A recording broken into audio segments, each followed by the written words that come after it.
We reap what we sow. That's the thing. What's the difference between violent communication and compassionate communication is one reaps more violence and one sows love, reaps love. So how do you know what you're doing when you're just trying to communicate the thing you need change, the way that you want to grow, and it always turns into a fight?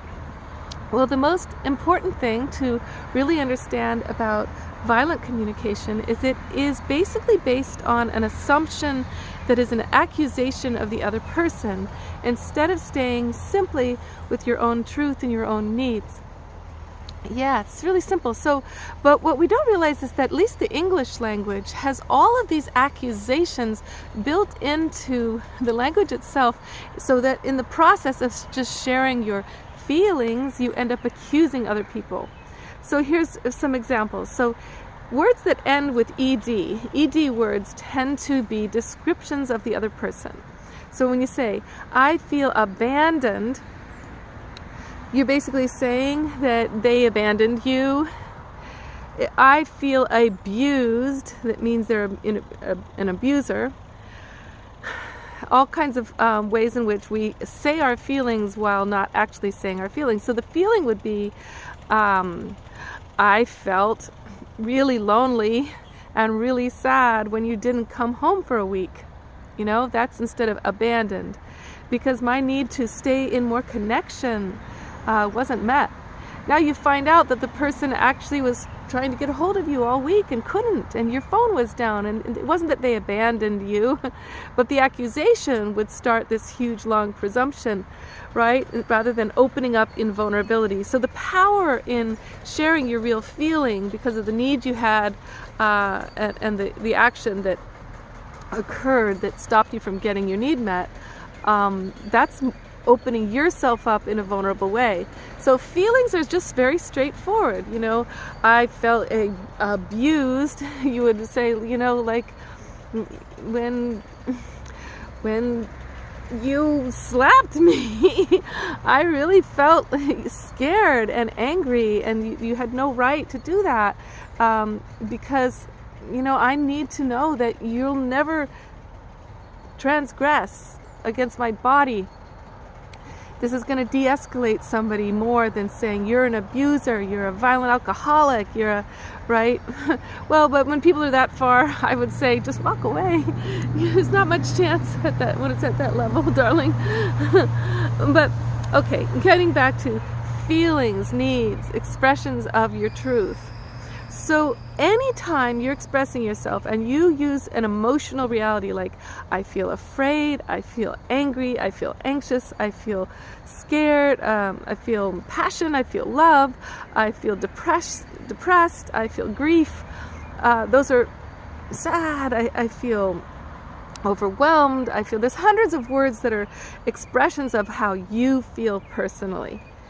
And then there's a whole lot of words that just describe the other person and accuse them and reveal nothing about yourself.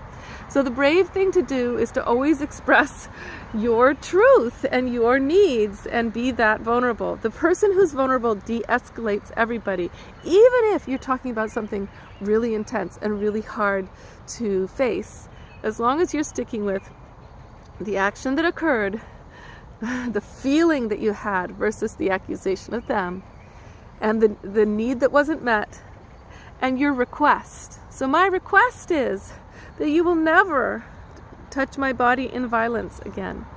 My request is that you will stay in touch with me, and if my phone isn't working, that you'll find another way through email, or, you know, it's not a demand, it's a request. I'm just right here out in the world with cars going by because, you know, I've got to find time to get this out to you. My need is to be able to get this out to you and feel that the divine feminine is returning to the planet. We're returning to her, and we're addressing climate change and the imbalance for women all over the world.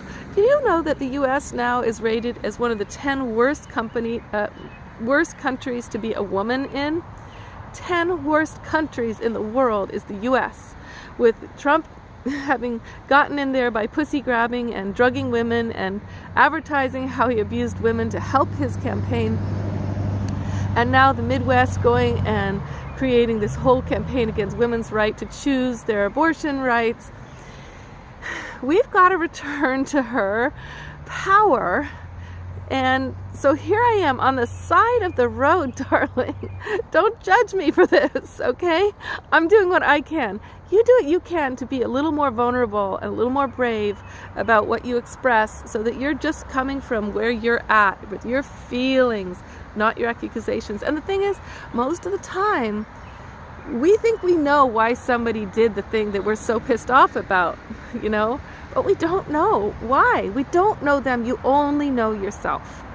This you know, and how you felt and what your needs are. So stick with that, okay? Stick with your needs and apologize when you've really done a crappy job of being the human being that you want to be. Apologize. And especially to you guys. The thing about apologizing is so important, because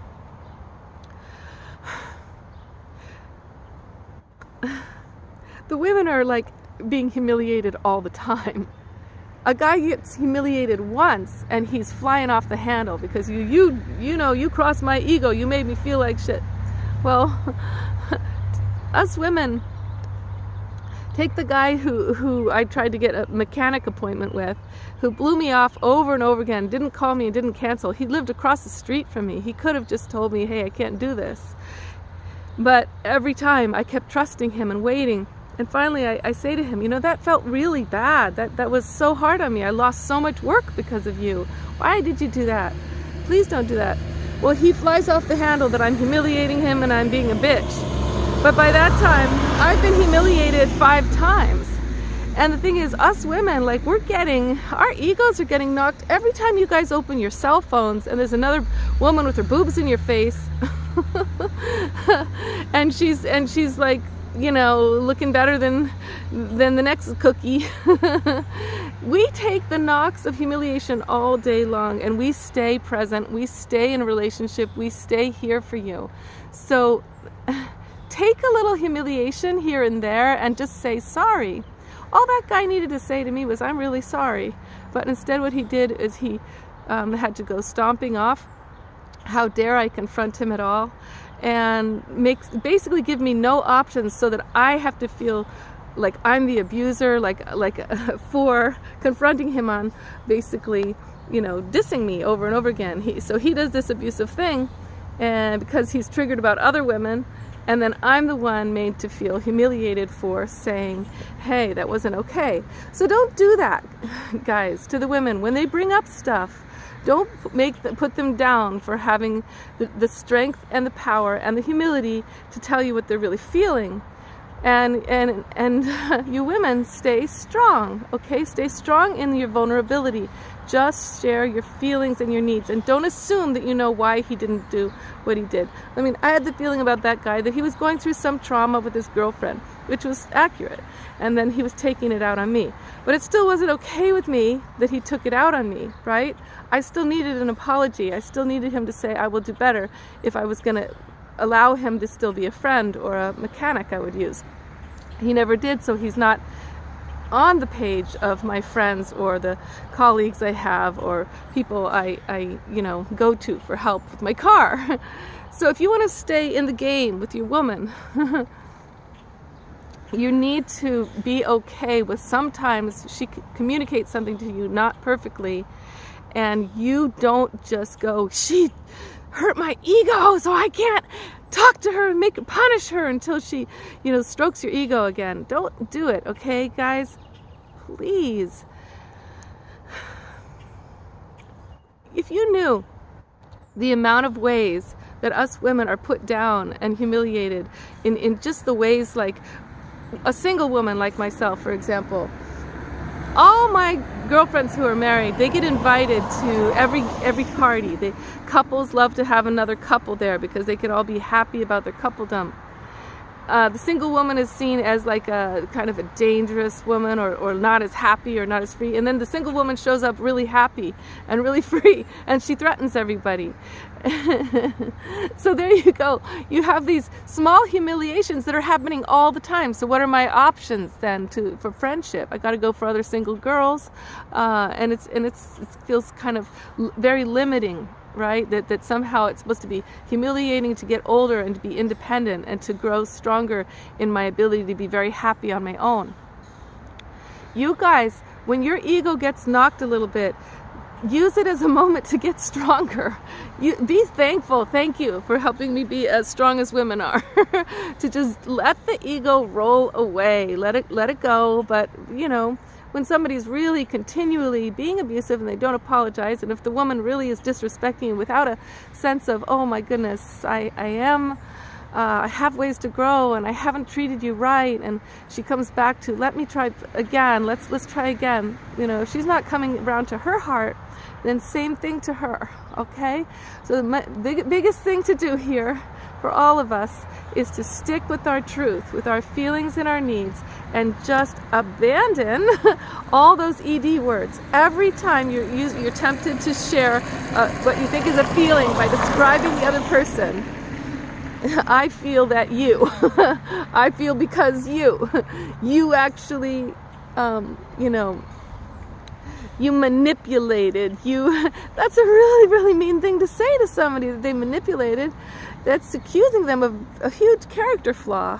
Whereas if you say, you know, I felt confused by what you were saying, it went back and forth, and it seemed like it was serving you more than it was serving me, and my need was to really be taken care of in that moment. You see what I mean? You're just talking about your truth, and you're being brave and in your strong integrity and your vulnerability. Okay. I hope that helps you to understand the difference between violent communication and compassionate communication. Compassionate communication is in no way wimpy. It's really deep. It's really powerful. It's just all about you, yourself, and it's not about accusing them. But it does ask questions like, what did happen? You know, what did happen that mechanic didn't show up for me? Why did happen that he couldn't even say he was sorry, and that he walked by my house day after day without letting me know he wasn't going to bother? You know, when you ask the questions related to the actions, you can get a lot farther. Okay, thank you very much. On to the next. We're working with communication, which is a really big one, a really big topic. We're gonna master this so that you can just de-escalate any argument and come into the truth and the reality of the deep issues that will bring you closer and closer together and get you on the same page with your intention agreements for the root chakra. Very good. Okay.